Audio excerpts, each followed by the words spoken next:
Papa Green Shoes. This is a very, very popular, one of the best groups, I'm told, in town, and I agree with that because I've seen them on several occasions. They've certainly been around a while, and the Cottengim brothers have carried on in the tradition of their dad, who they want to share some of the stories about their dad with you. So without further ado, I invite both Stoney and Jody to come on up and enlighten us. Thank you so much.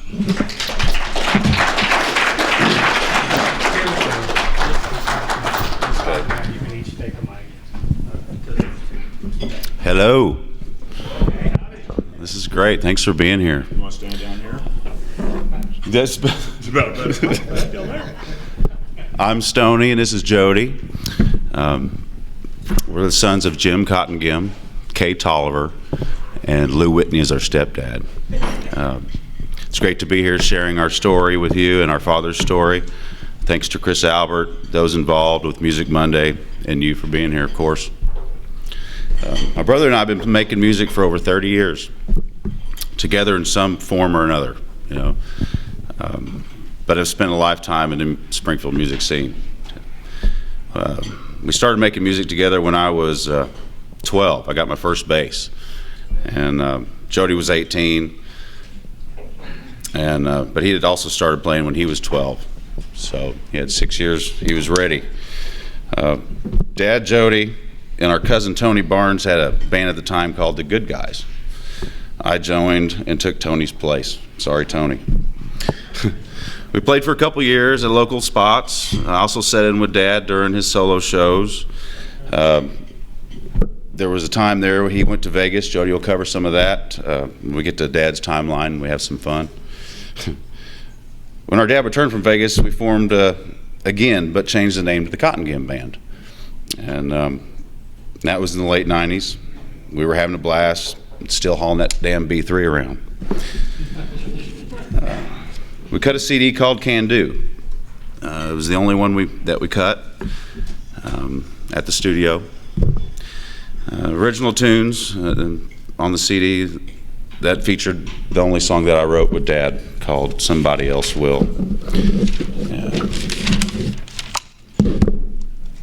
After that, there was another couple-year break. Jody and I both were getting real jobs and getting on our feet.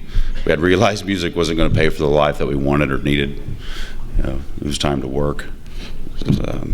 Our next project together was Tripwire. It was time to play again. This would be the first time Jody and I did something on our own together.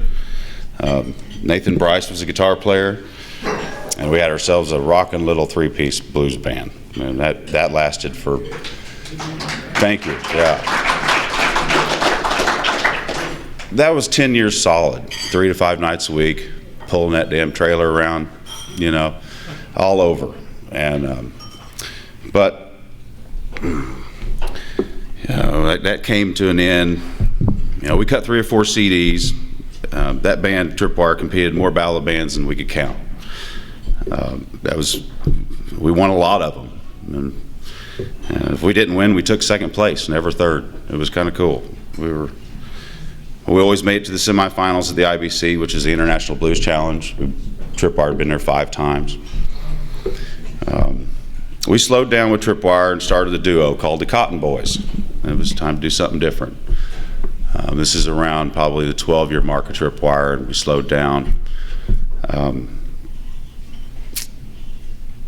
We won a couple solo duo competitions with that. We got to open for Joe Bonamassa at the Gilloys. That was a real highlight for us as just a duo, you know. It was pretty neat. We kept busy for a while as the Cotton Boys. We mainly played Dad's originals to make it even more unique. Tripwire finished out with a 15 and 17-year reunion. That was the end of that. But it was time for a new band, and I wanted to switch to guitar and play harmonica. I wanted to be able to stop playing bass and harmonica at the same time. If you've ever tried that, it's tough.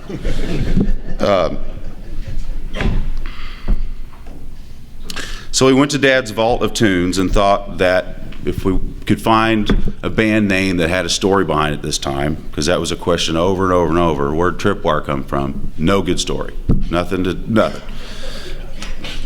nothing at all, you know. So we found Dad wrote a song called Papa Green Shoes in the Hillbilly Boutique. And we thought, well, that was written about his sister's husband's band, you know. There's a good story there. The band wasn't called Papa Green Shoes. It was just kind of what Dad, I'd say, nicknamed him and wrote a song. And we went by Papa Green Shoes and Hillbilly Boutique for a while, and we shortened it down to Papa Green Shoes, and now we're shortening it down to PGS half the time. But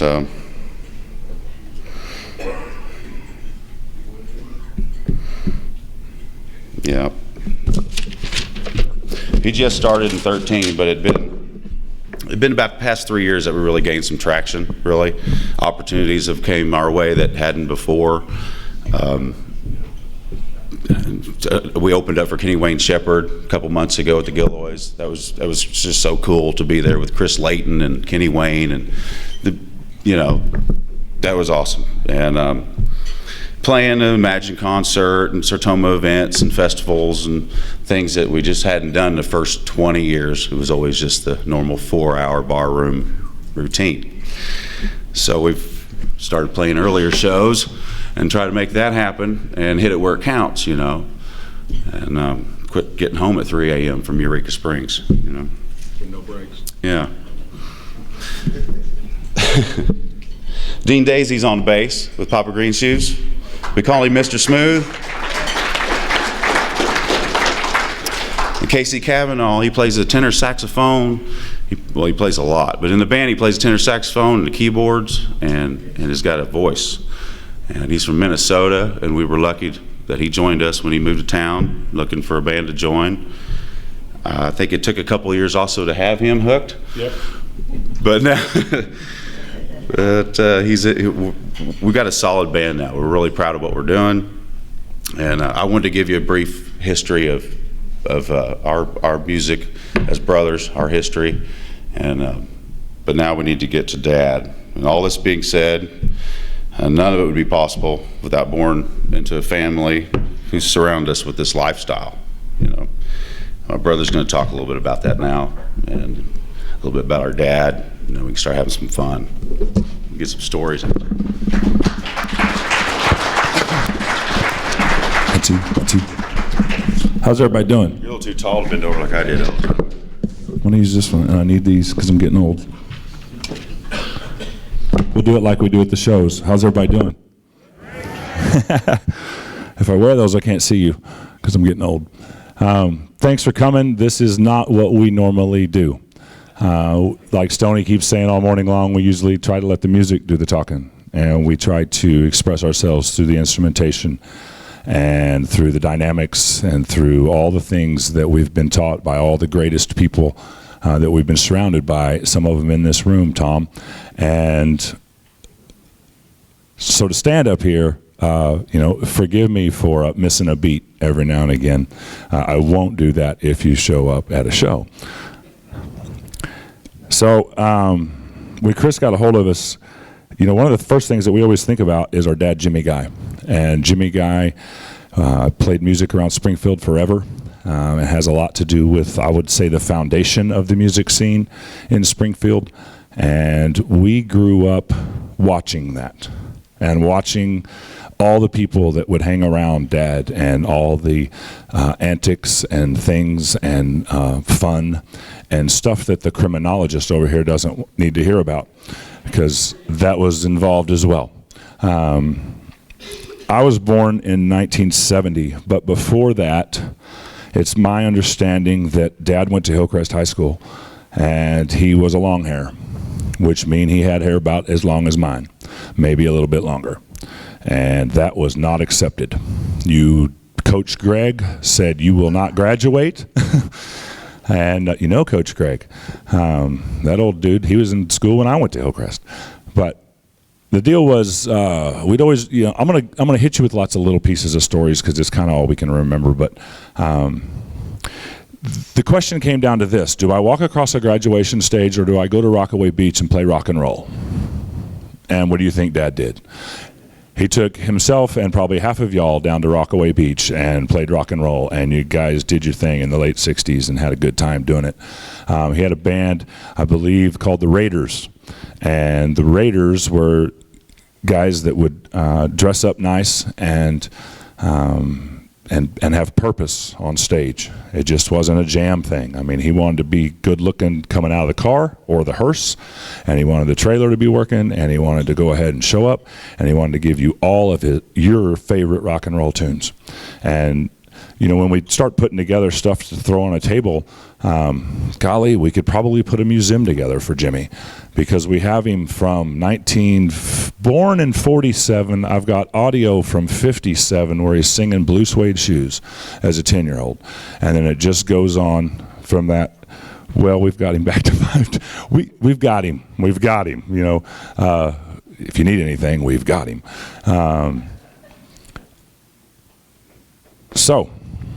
Coming out of the 60s and the whole rock and roll thing, I believe what happened, though, was then all of a sudden a band come across that was friends with a real popular band that came across the water, and they were called Paul Revere and the Raiders. Well, that kind of put a damper on things. If you know, the Papa Green Shoes from across the pond shows up in the United States, and your Papa Green Shoes is from Springfield. So things changed, and he just continued, though, to do what musicians do and change. And you just continually change. There's articles that we looked through, and it said the chameleon of the entertainment industry. And I think that means that he could actually play you a country song, he could play you a rock and roll song, he could play you a polka song if you're a Garbanzo fan, he could tell you a joke if you wanted to go to the Bald Knobbers. He could do anything and everything to entertain you. So in turn, what happens is guys like me and my brother, we end up becoming entertainers, no matter what. I asked my wife one time, I said, why don't you write the bio for me? You know me, I've known you 25 years, and the first thing she said was, Jody Guy is an entertainer. And it made me realize that Stoney and I were brought up in a world where, look at me, look at me, look at me, look at me, look at me, look at me. Hey, you can't see me? Let me put a light on me so you can see me. And you can't hear me? Let me get some gear. And I will grab, like, what were they, Tom? The 9, 10 cabinets for guitars, and then 8, 10 cabinets for bass. And let's get some 4x8 mirrors, and let's put them in the back. That's your Safari times, if you guys remember the Safari back in the day. Executive Club, and then Safari. I think that's when I first met Gary Summers, because he was the guy that washed the dishes at Safari and would serve liquor. And I do remember us going camping or something, and it was a big cliff, and it was scary, but I remember Gary was there. So if I'm born in 1970, and there's pictures over there from 1972 when I was 2 years old and little bitty, Stoney's not here yet, but that's when my dad started meeting people that were, you know, in the band thing, so to speak. And people would move in town, and people would move out of town, and obviously our biggest one and our favorite one is Lou Whitney. I've got pictures over there that are my dad and Lou and then me at Little Bitty in 1972, because they used to print the year on the picture, and they're practicing for their show in 72. Uncle Lou, all our life. And, you know, so they do that rock and roll thing. And whether it was time to meet Jim Walliger or Lance Shockley would play bass. And my dad would always have different musicians all the time. Because if you've ever had a band, like Lou said, bands are put together to fall apart. Yeah. I mean, really. You get a good band together, it doesn't last that long. These guys that are playing on 420, been to 150-something years, power to you. Good deal. Nice work. But those are the bands that we grew up around, like them, like the Morels, like the Skeletons, like the band between Donnie and Kelly and Joe and Lou and my buddy Bobby Lloyd. We grew up as little people watching those type of people do this. Look at me, look at me, look at me. Now, the talent level got really, really good. Because then I think at that point, when you start surrounding yourselves with people that are better than you, then you have an opportunity to shine. I'll give a plug. My brother is the best guitar player and harmonica player that I've ever got to live with.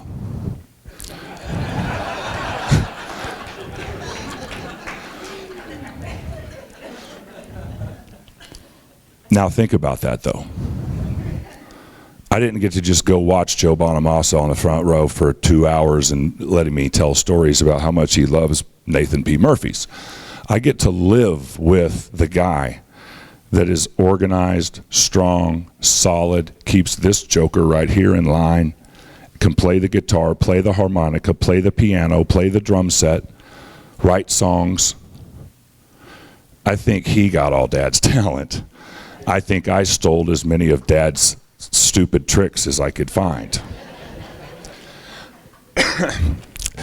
You know, when we're looking at our life and we say we're supposed to do all this in about 40 minutes, it's going to go by real fast, so we took notes. I'm going to go to 76. My brother's born.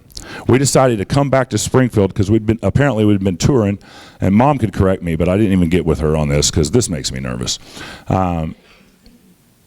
Living on Camelot Court on the south side of Springfield in a what I thought was a giant house, but I was a little bitty person. On the road, and then we'd come back. And I get to go to kindergarten, and Stoney gets to be born. And at that point, you know, Dad's still playing music. I don't remember Dad ever having a real job, ever. Well, I take that back. He built some lockers for a while for high schools with his buddy Darwin Reese.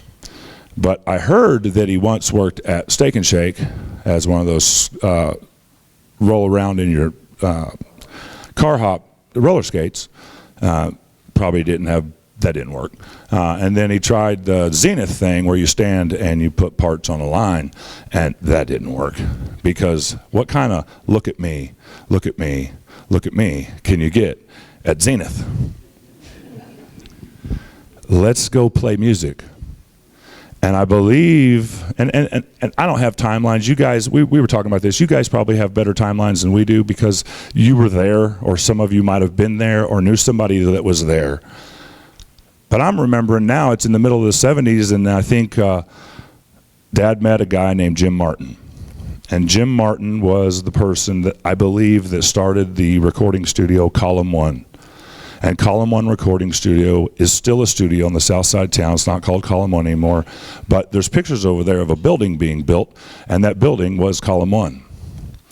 And Jim Martin, if I remember right, before they built the building, they used to hang out at Jim's wife's house, I'll say. Her name was Liz, and somehow she had money from 7-Up, the drink. Big money. So here were two guys that liked liked music, and Dad's writing songs, and this guy wants to produce, and he wanted to get his feet wet on producing and make people famous and help people with the look at me.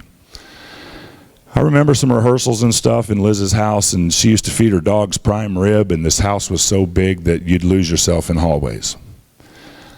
They finally built this studio, and I believe that's when the real serious recording happened, because I would only imagine that they spent a lot of time at the recording studio, a lot of time. There's a White Album back there called Just For You.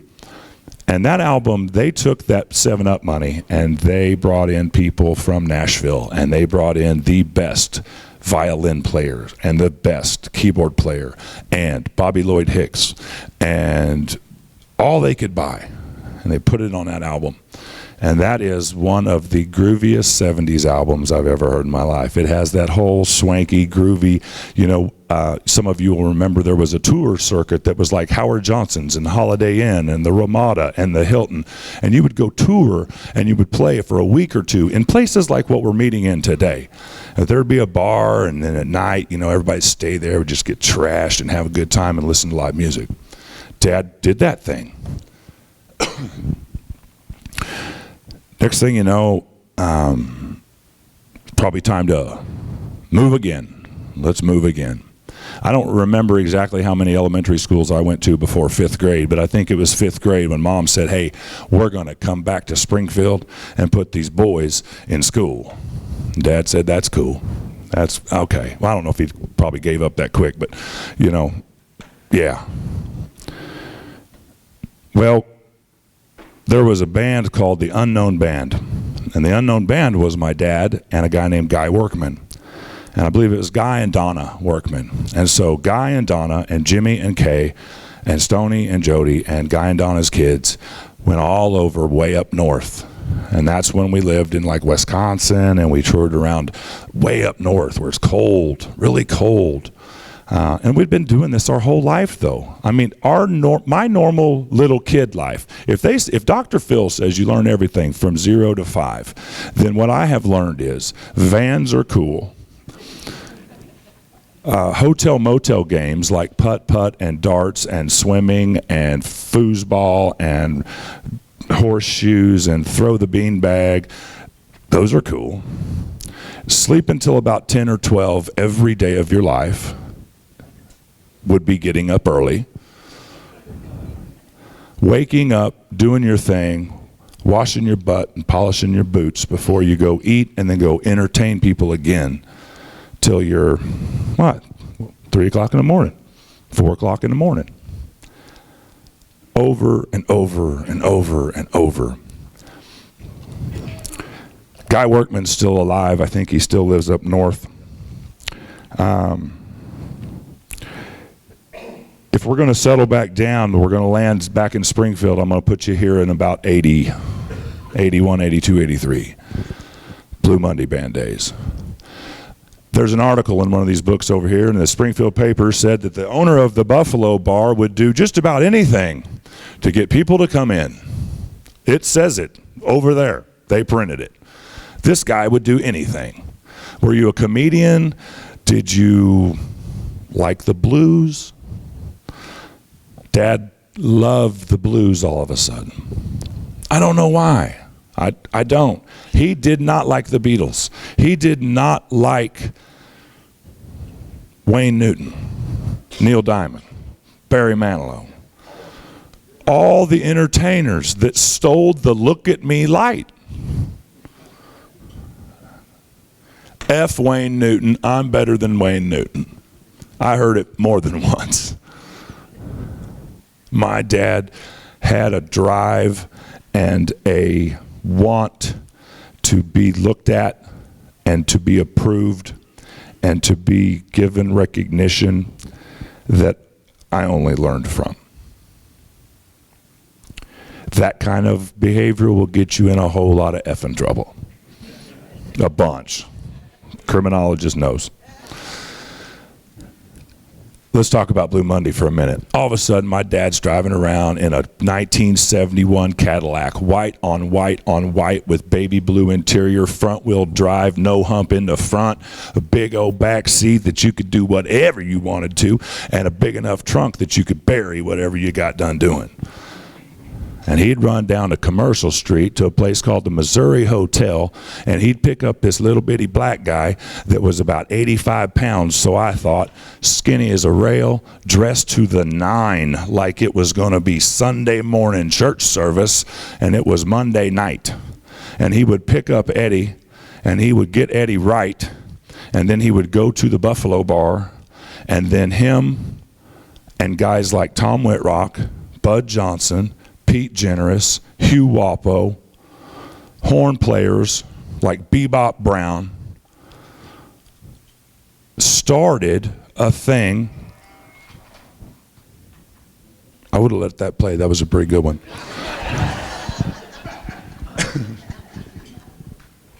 They started playing the blues in Springfield, Missouri.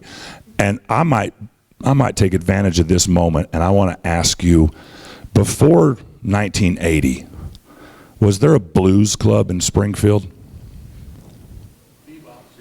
Bebops? Okay. Right arm. Now, my dad's a white guy.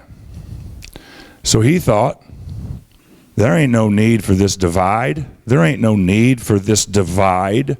Let's get everybody together that likes to play music and let's get down. And they did. And it was a mixed night. Male, female, white, black, Mexican, it didn't matter. You could be Hawaiian, you could be poor, you could be rich, you could be liked, you could be hated. But you could walk into Monday night at the Blue Monday Bar and you could fill your soul with music. And you could fill your belly too, because my mom would cook these things she called lizards that I thought were gross. God, they were horrible. It's like some nasty thing and cheese in it, stuck in grease. Y'all ate that shit up. It was cool.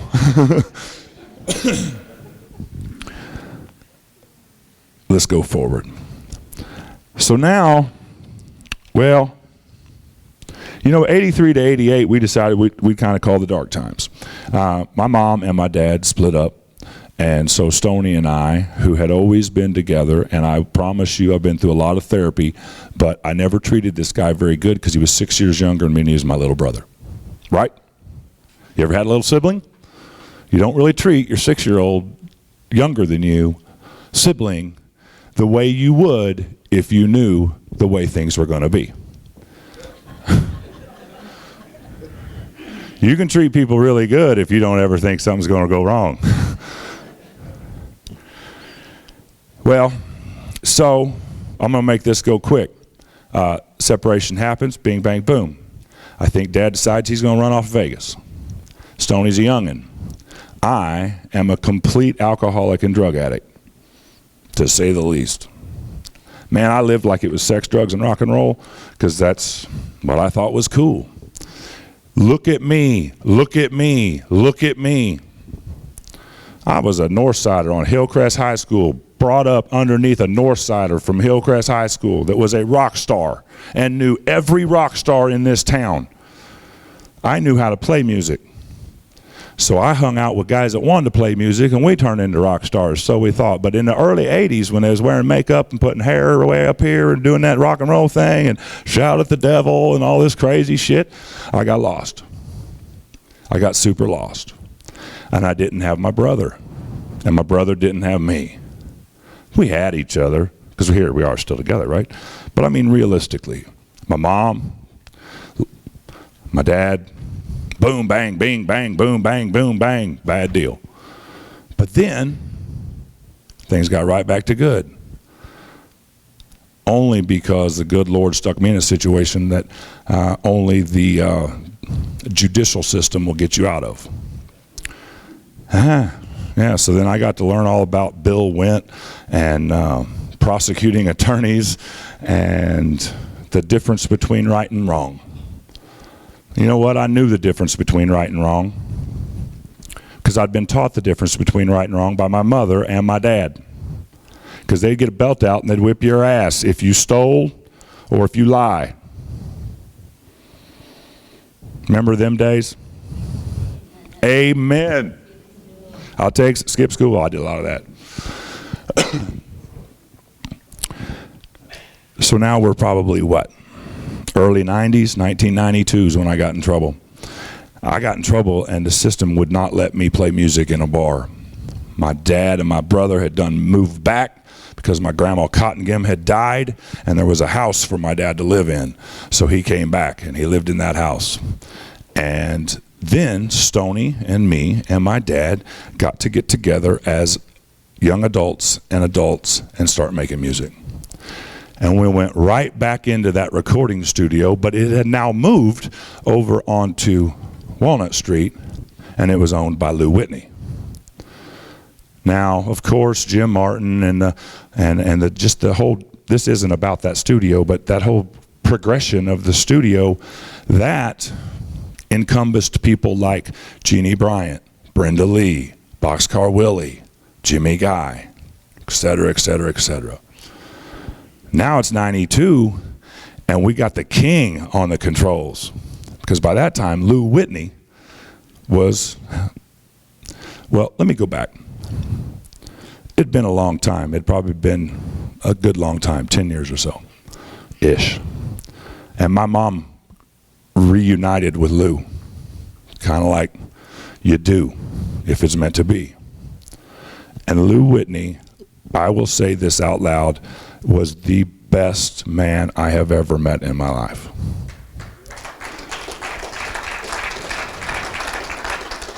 I say that because I didn't really know Lou until after he was dead. I didn't know that man until after he was dead. And I told you earlier, I met him in 72. He was Uncle Lou. Then he was Stepdad Lou. But you know what he really was? Stepdad. Dad. A male person I could go to and talk to when things were bad. Hey, man. The most non-judgmental person ever. He would help you. And he helped me get out of some trouble. He's running the recording studio. Man, I wish I'd have listened to him. I really do. I remember one time he said, we're recording. He says, Jody, I need you to take all them cymbals off that drum set and we're going to lay down a track. I thought he was on crack. I could not believe what he was saying. You want me to take the cymbals off the drum set and lay down a track? I was too young. I was too dumb. I didn't know. That man could make really good music, and he tried with us. But you know what? He never pointed a finger at us. He never told us that we were stupid for not doing what he said. He just wanted to make sure we were all right all the time and make sure that we made the right decisions all the time. It's not because he made the right decisions all the time. It's because he'd lived life long enough to figure out that, golly, young blood, you taking the hard road. Why don't you try doing what you know how to do already, which is tell the truth, quit lying, be yourself, let God-given talent that you have, get out there. 92 to 97 is when I was in trouble, and I was as far away from the Cottengim family as I could possibly be, probably, even though we lived in the same damn town. Robbie Getzendanner wrote me a note, and I received it from a guard, and it said, Jody, you are not a criminal, you are an outlaw. And I thought, is this rationalization? Or could this be true? And when I looked around where I was at, and I said, I think this is true, because I am not a criminal. I am not a criminal. I am not going to hurt. I might hurt me, but I ain't out there to do all that. We get to fast forward to about 97. 97, now Stoney, me, and Jimmy Guy, we are going to take over the world because I am free and Stoney's an adult and Dad's got all this knowledge. And so we did. We hauled around a damn B3 organ again and upstairs and through the mud and flat tires. Hell, we were playing a gig one time on National Street and a trailer's parked outside, and in the middle of playing, a car hits it and it goes through the building. Son of a buck. Took that broken trailer home, loaded up the next night, and went and did it again. We played and we played and we played and we played. And you know, there was a time in my life that I thought, I've played in every dang club in this town, which some of you players probably have felt the same way. Now I don't feel that way. There's like clubs, I don't even know what these kids are doing. I have no idea. But there's still some really good live music venues around. The Can Do CD is probably my favorite CD. I've said it. I would probably have to, if I was going all in, I'd say, okay, that's probably my favorite. But it was my dad and my brother and me, and if there ever was a Cottengim family band, that was it. And Dad played the B3, and he played the saxophone, and he played the harmonica, and he played the guitar, and he played the Fender Rhodes keyboard, and he did it all at the same damn time. While me and Stoney are his rhythm section. And Stoney was putting down beats as funky as James Brown's drummer, and as cool as Larry Graham, and as exotic as the people that, you know, play in that one crazy group. What's that guy's? The Primus. Stoney was a maniac on a bass. The best bass player I have ever played with, period. You want to know the truth? We wore Dad out. No, we did. We did. We were young, and he was getting there, you know. And we were wanting that look at me, look at me, look at me, man. We were on 10.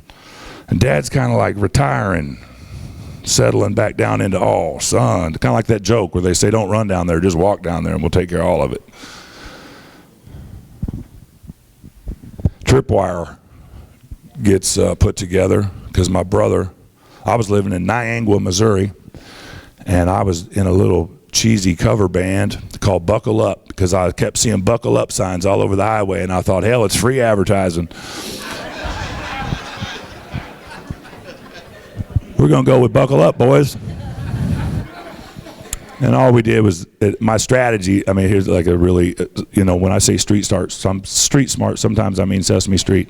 My strategy was, if I could do 3 ZZ Top tunes, 3 Creedence Clearwater Revival tunes, 3 Leonard Skinner tunes, 3 of the tunes of the bands that nobody wants to really play, we would be superstars in Webster County. And God, that got old quick. And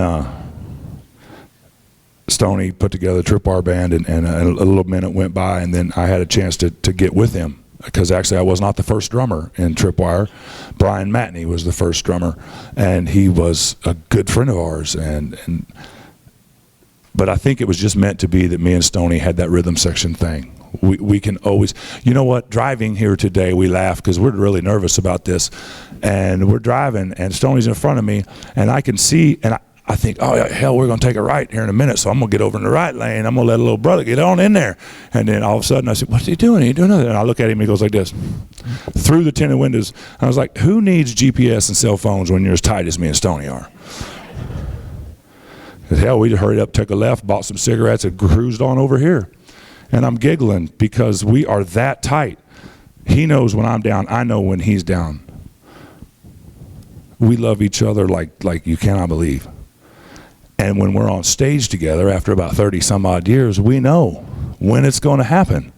And then we are also bold enough to let whatever happens happen at any given moment, because I got his back and he's got mine. We brought little Nathan Bryce Melton into the music scene, and he was a little big dude, and he's a guitar shredder. He played just like Stevie Ray Vaughan. And we milked that cow for a long, long time.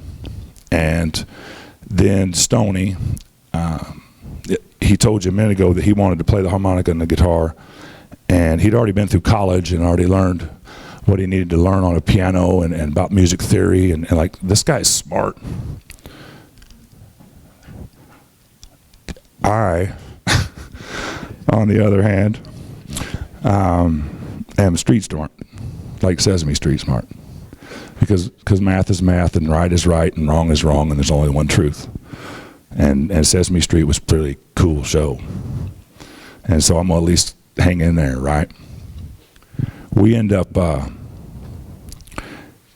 deciding after, and you know what, I've even made a little post about this. You might have seen it, about how growing up is all about Vans and duct tape and fun stuff. And as soon as I reread it, because Dad taught us to proofread, I thought, that's bullshit. That ain't the way it was, really. That was kind of cool. But there's a lot of ups and downs. Lots of ups and downs.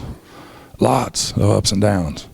But I think that's what makes only all of us a little stronger. There is no growth without grief.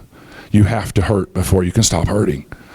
And when you stop hurting and you're smart enough and you learn enough, and Lord knows we have learned, and then we have tried to teach, and now we're at a point to where we're with people like Dean Daisy and Casey Cavanaugh, professionals that are old enough and understand the thing, and we can all just look at each other and go, yeah, because we know there's right and wrong, and we try to do right.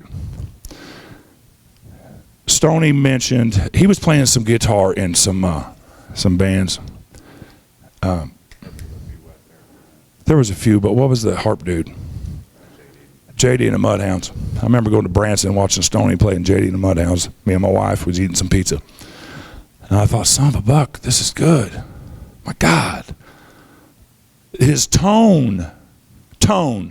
If you don't know music very well, you don't know how important tone is. See, tone is a very, very important thing. Noise is noise. Tone. Whew. That's like putting on good clothes or nice shoes or laying in a clean bed. That's good stuff. Stoney had this tone. And then he told me, we were just talking because we talk all the time. I try to talk to him about it every day. He said, I get to play what I've been wanting to hear for a long time. Let that soak in for a minute. I get to play what I've been wanting to hear for a long time. You know what? Part of that tone was that, like, oh, I want some of that. Oh, I'm going to get me some of that. Oh, yeah. I had gone through some problems, and you remember in the secular world where everything was about purpose? Purpose this and purpose that, and 40 days of purpose, and the purposeful this and the purposeful that. And it takes me a long time to catch on, and I thought, what if we put a band together that had some purpose? What if we put a band together that let us do what we've been wanting to do for a very, very long time? Let's try that. And like Stoney said, we came up with the name Papa Green Shoes and the Hillbilly Boutique. We went from one word to a freaking sentence. Try that on your marquee. The song, Dad wrote it about his sister's husband's band, and they had one of them Porter Wagner meets Dolly Parton sequin sparkly, bands, and there's country, and some more country.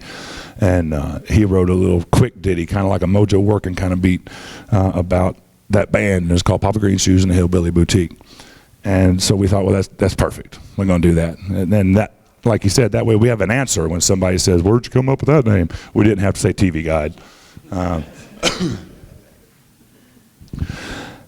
It took us 5 bass players, 4 or 5, we counted them, 4 or 5, 4 or 5 bass players before we met Dean Daisy. And we did not settle. It's like, I'm going to die tomorrow. I'm going to make sure everything's going to be all right today. So if we're going to have a band, we're going to have a good one. And it's not that some of these players that played with us then, that don't play with us now, they were great players. Well, most of them. That was rude, I'm sorry. It was chemistry, and chemistry is kind of a word that you hear and what have you, but it was as close to what me and Stoney have about turn left, turn right. Do this, do that. Oh, don't do that. Okay. I needed a bass player, and I said, and we grew up listening to some of the funkiest stuff, man. It was like Seagull Squall Band and Rycooter and O.J.J. Cale and Tony Joe White. And then when things got dark and funky, we'd pull out the Ohio Players, and we'd stare at them record albums and go, my God. And if you ever seen an Ohio Players record album, you know what I'm talking about. Had honey on it and had the big old, oh yes. Yeah, a big old fire hose like that big. And what is happening? And you turn that music on, and it was funky, and it was killer. We wanted something similar to that. So I asked Dean Daisy, I said, you got a little brother in you? He's like, what? No, not like my brother. I said, can you play like a black guy? Come on. I need to know. You got some soul in you. Well, yeah. Yeah, I think I do. I think so. I think I can do that. Never been asked that shit before. You're bold. What the hell? Okay, I'll be over.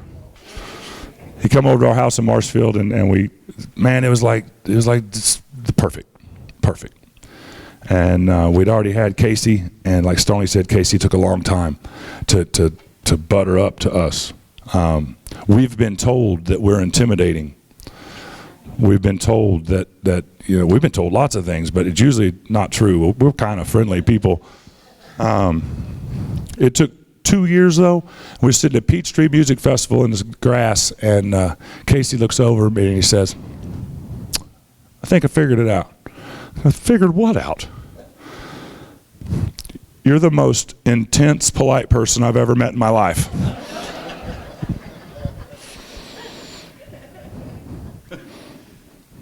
I was happy that he called me polite because when I was a little kid, I was an asshole. I was mean, and I don't want to be that way. It goes to that purpose. We got to try to be better. And, from that point on, me and Casey and Stoney and Dean have had some of the grooviest opportunities to play music in this town with some of the best people. And we still live over there at the Riff, at the Classic Rock Coffee, every Thursday night. We play for 2 hours. We play from 7:30 to 9:30, and we do it from 7:30 to 9:30. And I live in Marshfield, and I can be home by Jimmy Fallon. So you can be home by the news. Or if you want to go get crazy, you can go party down. And then we just start your fire, and you go out there and hopefully not get arrested.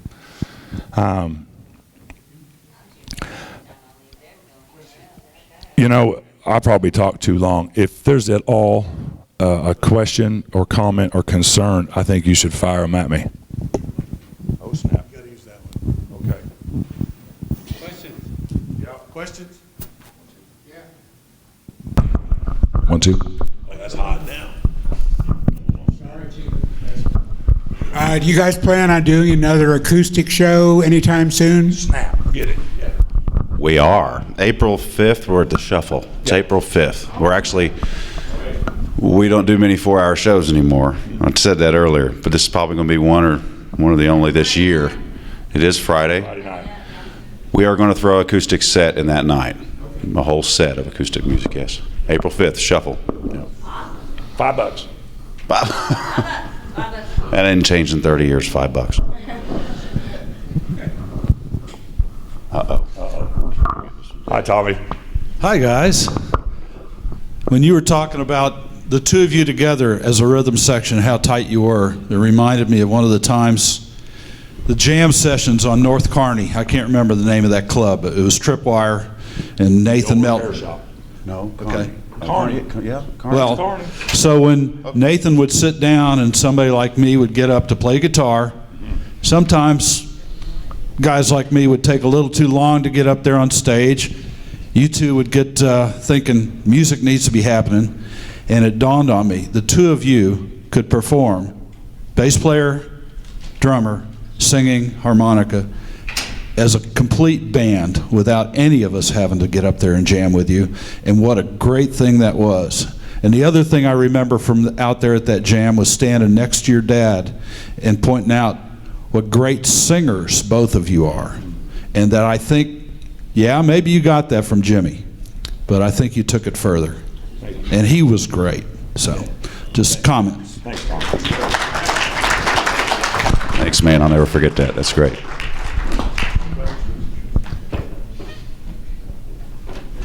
You spoke too long. I invite y'all to check out what's out the table over here. We got two 50s Model K guitars that were Jimmy guys. That the first one over on the left was damaged about 20 years in, ish, and then Tom found him the second one. Is that correct? Something like that. Well, there's two of them. So the second one took its place. He wrote a letter for each guitar that we'd found, and that were stuffed in the guitars, and it's pretty touching. But so check those two guitars out at least, Question. Your dad sold me back that guitar. I didn't know the letter. That's what happened. And you gave it to him. But I didn't know the letter was in there. Now, yep. I need to go check it out.